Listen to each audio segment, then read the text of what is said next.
If you've been led to believe that Venom is Halle Berry Catwoman levels of bad, consider sticking around to hear a different perspective and find out why we think Venom is actually a good movie. Knock, knock, let the devil in. It's my Venom. I got that Venom, not knowing when I'm never gonna slow. What is up, everyone, and welcome to Men vs. Movies. I'm Griffin, as always, and if this is your first time checking out one of our videos, consider hitting that subscribe button where we take on the best and worst of cinema on a weekly basis. Now, usually when I do reviews, I do these by myself, but today I decided to invite on a guest who shares a similar opinion to mine, and since we're in the minority when it comes to Venom, I wanted to have him on and have a great conversation about this film, and of course, I'm talking about Mr. Zach Pope. Zach, say hello to everyone. What's going on, everyone? Let's talk about Venom. I like this. Screw you if you didn't. I understand Venom. why, but still, seriously.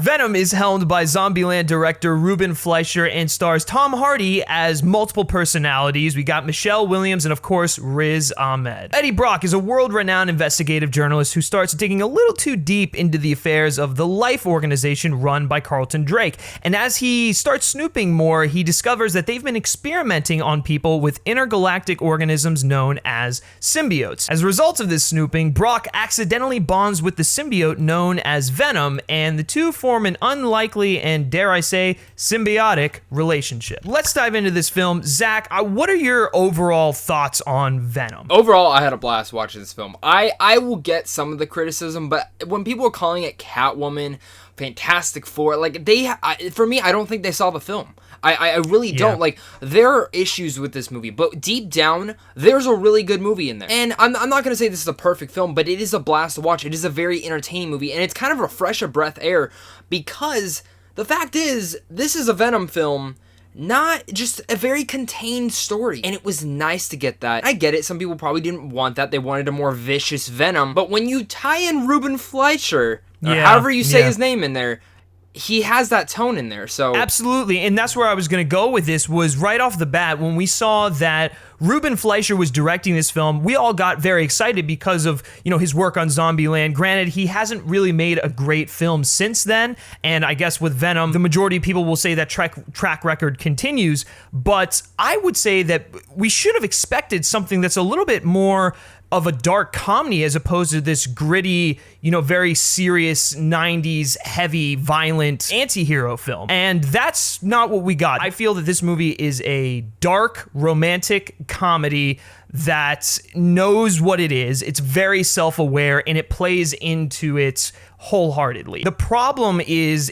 that it doesn't double down on that entire aesthetic of it, because this movie's really funny, and especially the interactions between Eddie and Venom, which is by far the best part of the film, which I think that is universally the case across the board. Everyone agrees with that. It's the most beloved part, absolutely. And a lot of the comedy and great moments come from that relationship. And so I feel like we need to give Ruben Fleischer and company a little bit more credit. I think they knew what they were making. I would just say the film was marketed poorly. Yeah, I agree with you. I think the marketing was poor. The other thing I think, too, is everyone went into this film, when you announce a Venom film, and at first, they never said that it was going to be rated R. I mean, all of us assumed it would have been, because they said they're going to go more edgy and dark, and I mean, this is pretty close to a rated R. If you add the blood in, it would be rated R. That's really the big difference. But I think a lot of people, when they hear a Venom film, they're like, oh, vicious horror type film. And there are horror tones to the film, just like Zombieland had, but it is that comedy route. And it didn't feel like MCU comedy. It felt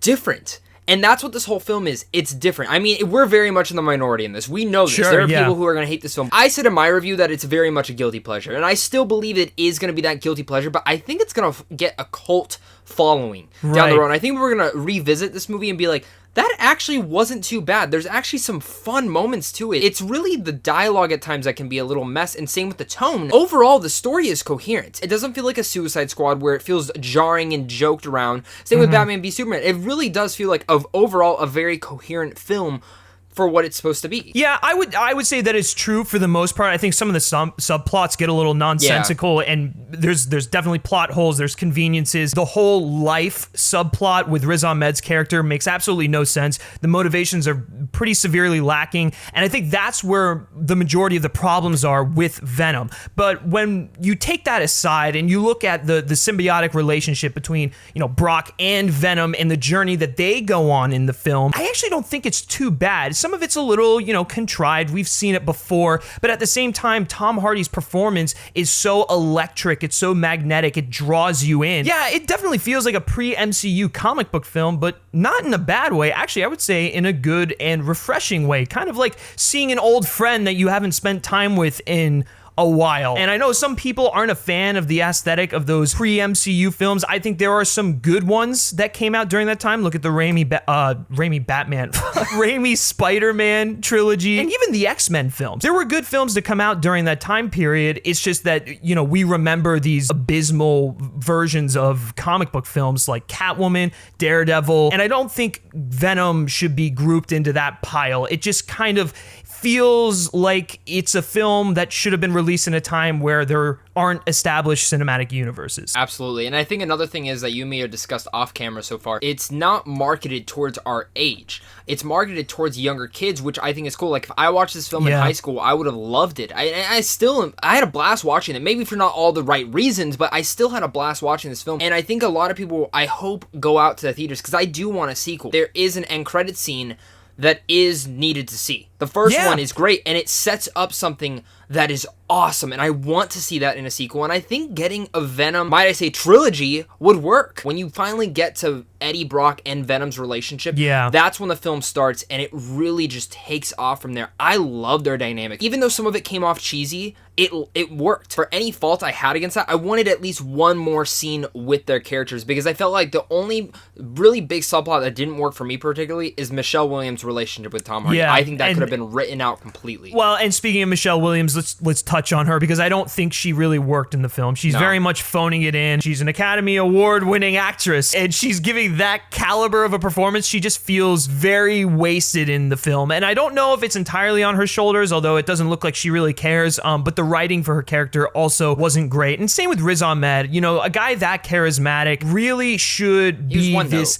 He was very one note, and he really should have been a very colorful megalomaniac to kind of combat Tom Hardy's charisma, and they could have had some great interactions together. And speaking of Tom Hardy, let's start diving into him and his portrayal of Eddie Brock in Venom, because I loved both sides of it. It's crazy to say this, but he had excellent chemistry with himself. Like the way he would play off of his voice and how it felt like two distinct people. I mean, we've already seen he can do that in Legend, but I feel like he took it up a notch here. Well, it's more of a challenge too, because you literally are talking to yourself. Like, in a sense, when you're on set, you can't, like, that's kind of looking weird, but he makes it work. This is why he's one of the best actors, because he can really dive into any role. I've never seen the guy do a bad thing. It's nice to not hear him grunting in here, but he's actually doing a really good job, and it made me care about Eddie Brock. It made me care about him and his relationship with Venom and what was going on in his actual life. Absolutely. He definitely did a good job of playing into the Jekyll and Hyde dynamic, and how, as the film progresses, they bond more, not just like physically, but personality-wise as well. My only problem with that is I feel because the film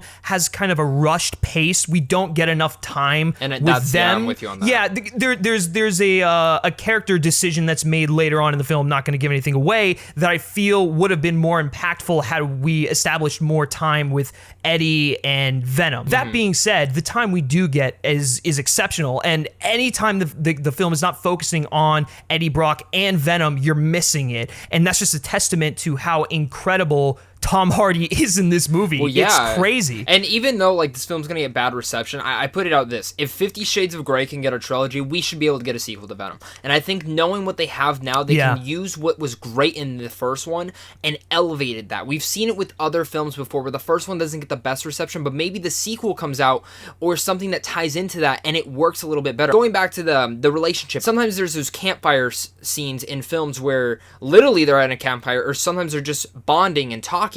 And Venom and Eddie Brock needed one more scene. One more scene of them just discussing. Because we get that Venom knows what's going on in Eddie Brock, but I feel like Eddie Brock doesn't know Venom enough to really get to him. There's some nice little dialogue and there's some nice funny moments that go along with them. Yeah. Some great bantering, but I wanted a little bit more. Absolutely. And I will say this. I feel if the entire film had the tone of the second half of the film, I wouldn't even call it a second half. I'd say like 3/4 of the film has this very self-aware and comedic tone, and the introduction to everything is basically what you expect the movie to be. But it takes a turn and it becomes charmingly weird and a fun ride for the entire way through up until the finish. Overall, I would say that Venom definitely has its faults. It's not without them, and it's a messy movie for sure, but it's very self-aware, I think, at least. It's a fun time. The chemistry between Tom Hardy, Venom, and Eddie Brock is off the charts. It's so delightful. And I think there's enough in here that you'll be able to get your money's worth. The action scenes are fun.